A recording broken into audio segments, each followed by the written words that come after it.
नमस्कार छात्रों। तो कैसे हैं आप लोग? उम्मीद करते हैं कि बहुत अच्छे होंगे और मस्त होंगे।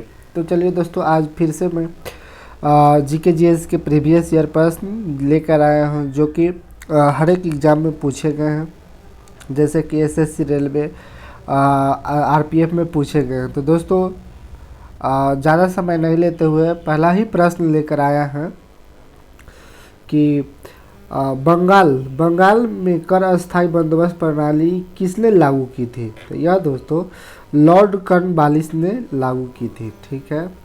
दूसरा नंबर प्रश्न है कि भारत में आधुनिक शिक्षा के जन्मदाता किसे कहा जाता है?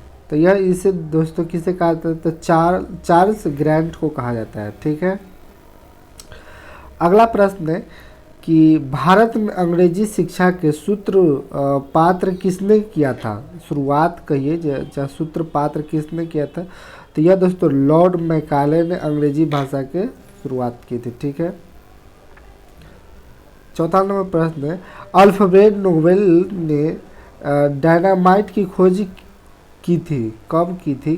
तो सन 1867 ईस्वी में की थी। ठीक है।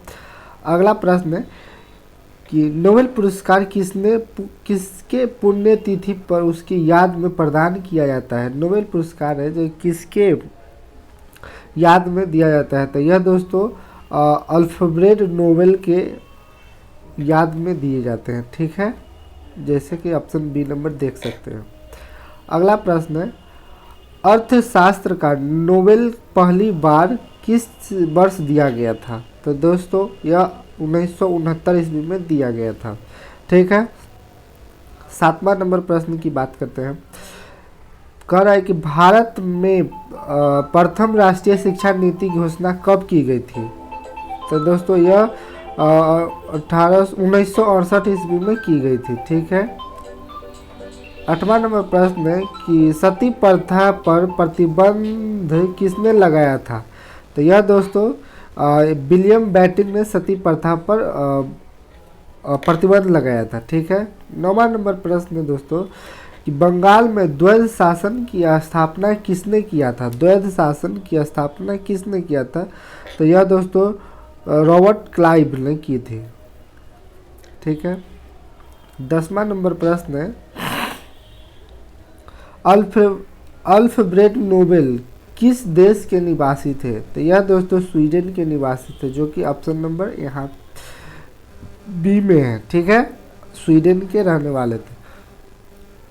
11 नंबर प्रश्न है, देख सकते हैं कि राष्ट्रीय शिक्षा अनुसंधान एवं प्रशिक्षण परिषद एनसीईआरटी की स्थापना किस वर्ष की गई थी? तो यह दोस्तों 1961 ईस्वी में की गई थी। ठीक है। 12वां नंबर प्रश्न है कि शिक्षा में सुधार के लिए हंटर आयोग की स्थापना किसके शासन काल में की गई थी? तो यह दोस्तों लॉर्ड रिपन के काल में की गई थी। ठीक है। अगला प्रश्न है कि नोबेल पुरस्कार कितने क्षेत्र में दिए जाते हैं? नोबेल पुरस्कार कितने क्षेत्र में दिए जाते हैं? तो यह दोस्तों 6 क्षेत्र में दिए जाते हैं। दोस्तों मैंने लिख दिया है कि कौन कौन से क्षेत्र में दिए जाते हैं। तो दोस्तों पहला फिजिक्स में दिए जाते हैं, केमिस्ट्री में दिया जाता है, बायो में दिए जाते हैं, साहित्य के क्षेत्र में दिए जाते हैं, शांति के क्षेत्र में दिए जाते हैं और अर्थशास्त्र में दिए जाते हैं। दोस्तों इसी तरह से 6 क्षेत्र में दिए जाते हैं नोबेल पुरस्कार। ठीक है। 14वां नंबर प्रश्न है कि कोलकाता, मद्रास एवं बम्बई में उच्च न्यायालय की स्थापना किसके शासन काल में की गई थी? तो यह दोस्तों लॉर्ड कनिंग के शासन काल में किए गए थे। ठीक है। अब दोस्तों 15वां नंबर प्रश्न है कि नोबेल पुरस्कार प्राप्त करने वाले प्रथम भारतीय कौन थे? तो यह दोस्तों रविंद्रनाथ टैगोर थे, जो प्रथम भारतीय थे जो नोबेल पुरस्कार दे दिए थे। दोस्तों यह प्रथम एशियाई व्यक्ति भी थे जो नोबेल पुरस्कार पाए थे। चलिए दोस्तों, अब कुछ जीएस के प्रश्न है। कह रहा है कि एक फॉर्मिक बराबर होते हैं, कितना होते हैं? तो दोस्तों 10 के पावर -5 होते हैं दोस्तों। इसका मतलब पावर है, ठीक है, पावर समझिए, 10 के पावर -5 है, ठीक है। अगला प्रश्न है कि किसी वस्तु का अधिकतम भार होता है। निर्वात में जो होता है सब किसी भी वस्तु का ज़्यादा भार होता है, ठीक है। निर्वात मतलब हवा, ठीक है। तीसरा नंबर प्रश्न है कि ताप वृद्धि से प्रत्यस्थांक का गुणांक घटता है, ठीक है, प्रत्यस्थांक का गुणांक घटता है। दोस्तों लड़का पैदा होता है होगा, मतलब जो लड़का में गुणसूत्र होते हैं एक्स वाई दोनों होते हैं, लड़की में दोस्तों एक्स एक्स ही होती है, ठीक है।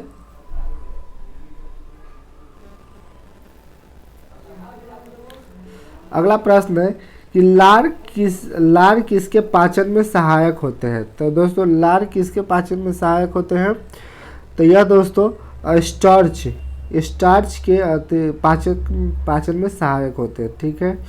कह रहा है अगला प्रश्न कि दूध में कौन सी विटामिन नहीं पाई जाती है। तो दूध में विटामिन सी नहीं पाई जाती है, ठीक है, इसे एस्कॉर्बिक एसिड कहते हैं, ठीक है।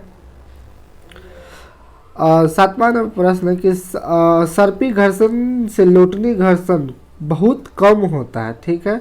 सर्पी घर्षण से लोटनी घर्षण बहुत कम होता है।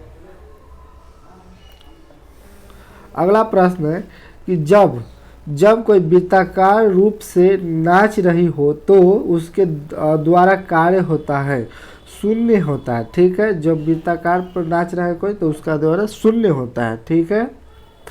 अगला प्रश्न है 1 मेगावाट बराबर कितना होता है। तो 1 मेगावाट बराबर 10 के पावर 6 होता है दोस्तों, ठीक है, 10 के पावर 6 होता है, वाट होता है।